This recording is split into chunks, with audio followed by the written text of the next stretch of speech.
Breaking news చూస్తున్నాము. బండి Bhagirath case final stage కి చేరుకుంది. భగీరథ్ కి సిట్ నోటీసెస్ ని జారీ చేసింది. మధ్యాహ్నం 2 గంటలకు విచారణకు రావాలంటూ ఆదేశాలను జారీ చేసింది. పోక్సో కేసులో నోటీసెస్ జారీ చేసింది సిట్. పేట్ బషీర్బాద్ పోలీస్ స్టేషన్లో విచారణ జరగబోతుంది. బండి భగీరథ్ ప్రస్తుతానికి పరారీలో ఉన్నాడంటున్నారు పోలీసులు. భగీరథ్ ఆచూకీ కోసం వెతుకుతున్నట్లు పోలీసులు చెప్తున్నారు. ఇవాళ భగీరథ్ మరి విచారణకు హాజరవుతాడా లేదా అనే దానిపై ఉత్కంఠం నెలకొని ఉంది. నిన్న మరోసారి బాధితురాలి స్టేట్మెంట్ని రికార్డ్ చేశారు పోలీసులు. భగీరథ్ పలుమార్లు లైంగిక దాడికి పాల్పడినట్లు వివరించింది బాలిక. బాధితురాలి స్టేట్మెంట్తో మొత్తానికైతే BNS section 5 clause 1 with respect to 6 సెక్షన్లు అదనంగా పెట్టినట్టు తెలుస్తుంది పోలీసులు. నేరం రుజువైతే బండి కొడుక్కి కనీసం ఒక 20 ఏళ్ల కఠిన కారాగార శిక్ష పడే అవకాశం ఉంది. నిన్న నోటీసెస్ సర్వ్ చేశారు. ఆ నోటీసెస్ని రైట్ సైడ్ బాక్స్లో మనం చూస్తున్నాము. చాలా క్లియర్గా సెక్షన్ 5 క్లాజ్ 1 అలాగే 6 ఇవన్నీ కూడా దాంట్లో అదనంగా యాడ్ చేశాము రికార్డ్ చేసిన తర్వాత అంటూ. అలాగే బండి భగీరథ్ వాళ్ళ మేనమామకి ఈ నోటీసెస్ని సర్వ్ చేశారు. ఆ మేనమామని దగ్గరుండి భగీరథ్ని తీసుకురావాలి అంటూ కింద మనం చూడొచ్చు. To CH Vamshikrishna son of CH Rajanna అంటూ మొత్తానికైతే ఉంది బండి భగీరథ్ మేనమామ. అలాగే according to act of 2012 has been registered at the police station against you and others. Later based on the statement of the victim the section of law was altered to section 5 clause 1 and with respect to 6 of the protection of children from sexual offences act 2012. So మొత్తానికి అయితే 2012 యాక్ట్ని అలాగే ఆ BNS section 5 clause 1 వీటన్నిటిని include చేశాము. మరొకసారి ఆ victim దగ్గర మరొకసారి స్టేట్మెంట్ తీసుకున్నాము అంటూ పోలీసులు మొత్తానికైతే అక్కడ మనం చూడొచ్చు. Inspector of police PS Pet Basheerabad Cyberabad. So మొత్తం మీద డీసీపీ రితిరాజ్ మొత్తానికి రంగం సిద్ధం చేసింది ఇవాళ ఇన్వెస్టిగేషన్ చేయడానికి. అలాగే ఇన్వెస్టిగేషన్తో పాటు మరి అరెస్ట్ చేస్తారా, దీనికి సంబంధించి మరింత డీటెయిల్గా మాట్లాడుకునే ప్రయత్నం చేద్దాం. ముందుగా బండి సంజయ్ ఆయన కొడుకుని ఉద్దేశించి ఏం మాట్లాడాడో ఒక్కసారి వినే ప్రయత్నం చేద్దాం. పనిచేస్తున్నా మీరందరూ బాగుండాలని కోరుకున్నా. ఇలా మీకోసం ఆలోచించి మీరే మీ మనిషి ఆలోచించి మీ కుటుంబ వ్యక్తికి ఆలోచించి నా కొడుకుకు టైం ఇవ్వలేదన్నా, నా కొడుకుతో మాట్లాడలేదన్నా. ఇవాళ అదే నా కొడుకును ఒక క్రిమినల్ లెక్క సమాజంలో చూపెట్టే ప్రయత్నం చేస్తే ఒక తండ్రిగా ఎట్లా భరిస్తారో ఒక్కసారి ఆలోచించురన్నా. నా కొడుకు ఎత్తాను, నేనేం తప్పు చేయలేనన్నా. మేము ఫ్రెండ్స్ ఉన్నానా, మేము తప్పు చేయలే, కలిసి ఉన్నాం, ఇలా విడిపోయినాం, నేను ఏ తప్పు చేయలే, నిజాయితీగా బయటికి వస్తా అని చెప్పి ఇలా నా కొడుకు ఎప్పటికీ నేను సమర్థిస్తలేనన్నా. తప్పు ఎవడు చేసినా కూడా నా కొడుకైనా సరే ఎవడైనా సరే చట్టం ముందు సమానులే. నా కొడుకు తప్పు చేస్తే తప్పకుండా నా కొడుకు శిక్ష 100% పడాల్సిందే. ఇలా నా కొడుకు ఒక రకమైన చట్టం, ఇంకో వ్యక్తికి ఇంకో రకమైన చట్టం ఉండాలని కోరుకునే వ్యక్తి బండి సంజయ్ గారు. సమాజంలో చట్టం ఎవరికి చుట్టం కాదు, సమాజంలో చట్టం అందరికీ సమానమైన విషయాన్ని ఇవాళ నేను స్పష్టం చేస్తున్నానా. ఇవాళ నేను ఎట్లా వెళ్ళినో, నేను ఏ దారిలో వెళ్ళినో అదే దారిలో నా భార్య వస్తున్నాను. ఇప్పుడు మీకు అందరూ తెలుసు అన్న, నేను మళ్ళీ ఈ నిలవత మళ్ళీ కంటెంట్ అంటారు, అదో బాధ మళ్ళీ ఏమి నాకు కంటెంట్ కాదన్నది.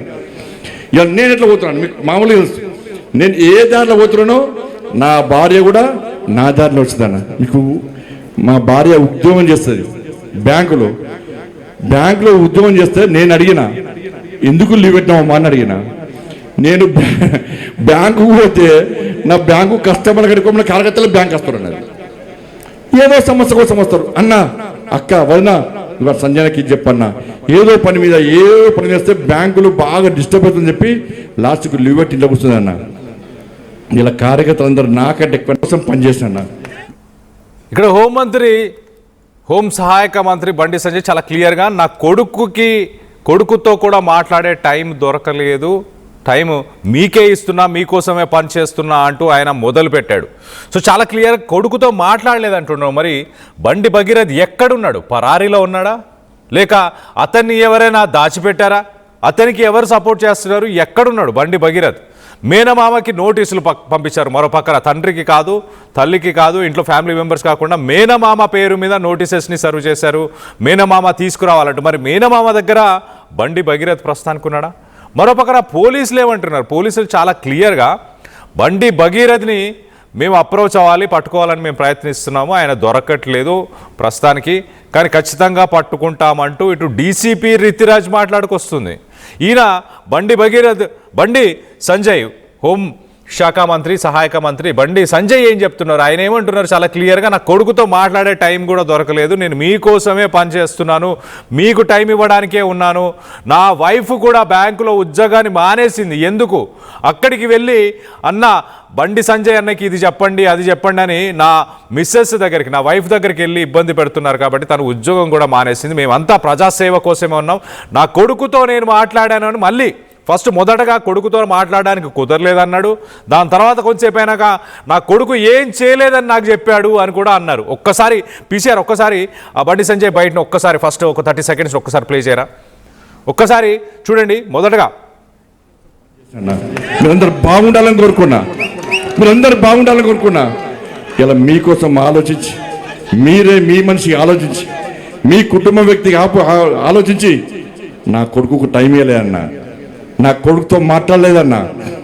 ఇవాళ అదే నా కొడుకును ఒక క్రిమినల్ లెక్క సమాజంలో చూపెట్టే ప్రయత్నం చేస్తే ఒక తండ్రిగా ఎట్లా భరిస్తారో ఒక్కసారి ఆలోచించురన్నా. నా కొడుకు నేనేం తప్పు చేయలేనా? మేము ఫ్రెండ్స్ ఉన్నానా? మేము తప్పు చేయలే, కలిసి ఉన్నాం, ఇలా విడిపోయినాం, నేను ఏ తప్పు చేయలే, నిజాయితీగా బయటికి వస్తా అని చెప్పి ఇలా నా కొడుకు చెప్పాక నేను సమర్థిస్తలేనన్నా. తప్పు ఎవరు చేసినా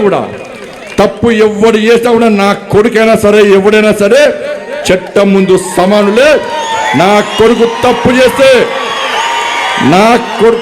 చేస్తే తప్పకుండా నా కొడుకు శిక్ష 100% పడాల్సిందే. ఇలా నా కొడుకు ఒక రకమైన చట్టం, ఇంకో వ్యక్తికి ఇంకో రకమైన చట్టం ఉండాలని కోరుకునే వ్యక్తి బండి సంజయ్ గారు. సమాజంలో చట్టం ఎవరికి చుట్టం కాదు, సమాజంలో చట్టం అందరికీ సమానమైన విషయాన్ని ఇవాళ నేను స్పష్టం చేస్తున్నానా. ఇవాళ నేను ఎట్లా వెళ్ళినో, నేను ఏ దారిలో వెళ్ళినో అదే దారిలో నా భార్య వస్తున్నాను. ఇప్పుడు మీకు అందరూ తెలుసు అన్న, నేను మళ్ళీ ఈ నిలబడితే మళ్ళీ కంటెంట్ అంటారు, అదో బాధ మళ్ళీ ఏమి నాకు కంటెంట్ కాదన్నది. ఇవాళ నేను రైట్, మొదటగా నా కొడుకుతో మాట్లాడడానికి టైం దొరకలేదని చెప్పేసి బండి సంజయ్ చెప్పడం జరిగింది. దాని తర్వాత ఇమీడియట్గా మేము ఫ్రెండ్స్గానే ఉన్నాం నాన్న, తర్వాత విడిపోయినాం, నేనేం తప్పు చేయలేదని నా కొడుకు నాకు చెప్పిండు, నా కొడుకు ఏ తప్పు చేయలేదు, చట్టం ఖచ్చితంగా తన పని తాను చేసుకుంటూ పోతుంది, చట్టం ముందు ఎవరు అతిథులు కాదు, అందరూ ఒక్కటే అంటూ కూడా ఆయన మాట్లాడాడు. నా కొడుకును ఒక క్రిమినల్గా ముద్ర వేయాలని ప్రయత్నం చేస్తున్నారంటూ ఆయన మాట్లాడాడు. మరోపక్కన మరి పోలీసులు ఏం చెప్తున్నారు?